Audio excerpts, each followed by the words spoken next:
back to that thought of resting and using this time of the year as a time to rest, not to be anxious and filled with worry and anxiety, but to truly rest in the Lord. And today we're going to talk about resting in His hope.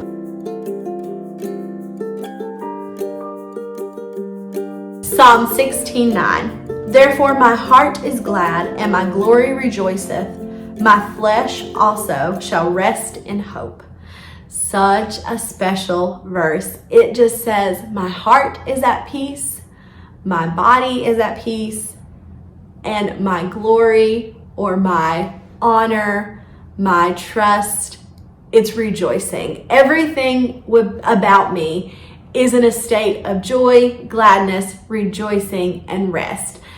Don't we want to say that for ourselves as Christians? Don't we want that to be the banner that we wave, and to look and to truly be restful on the inside and the outside in spite of circumstance, in spite of what's going on? I struggle with this.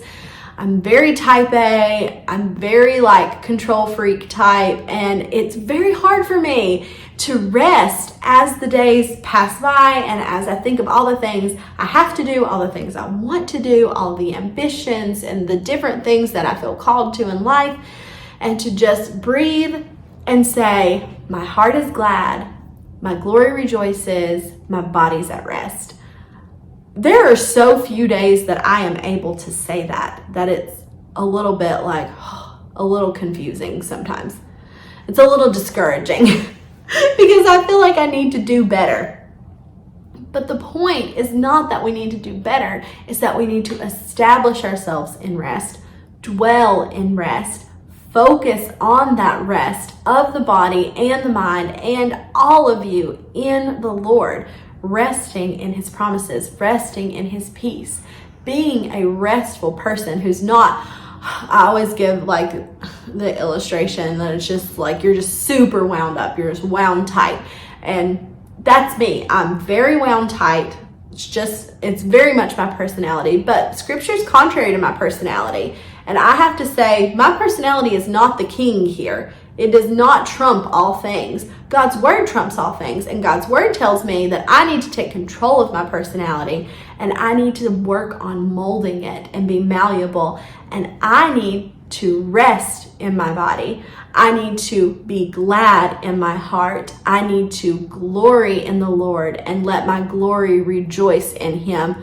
It's a very important verse, especially for us type A's out there. We need to focus on this. We need to establish ourselves in the rest of the Lord. So if you think about a boat in a storm with an anchor tied to it, if we are anchored down, whatever the storm may be, it can toss us and it can throw us, but at the end of the day, we're still solidly anchored in that spot that we need to be in. We're established there, and we can rest in that establishment, even though everything around us might seem to be tossing and turning and causing trouble. We can rest in that established hope, and that's what that anchor is. It's the hope of Christ. It's the hope of the Lord. That's only realized through a personal relationship with Christ, and it's only realized through a daily fellowship with Him, of walking hand in hand where the Lord has planned for you to go.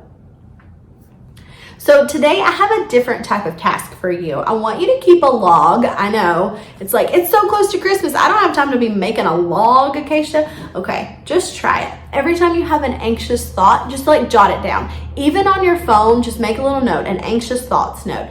And every time one pops in your head, just write it down. Okay, I'll tell you what we're going to do with it next time I see you, but write down all those anxious thoughts. Even if there are 1,000 that come throughout the day, it's going to be very telling. Just like at the beginning when we started this on day 1 and I had you sing Joy to the World every time you were anxious. Well, today, same thing. Every time that you're anxious, jot it down. I mean, you can still sing Joy to the World if you want to, because that would be fun. But write down your anxious thoughts and we'll work on those in a couple days. I will see you then. Thanks for being here. Bye.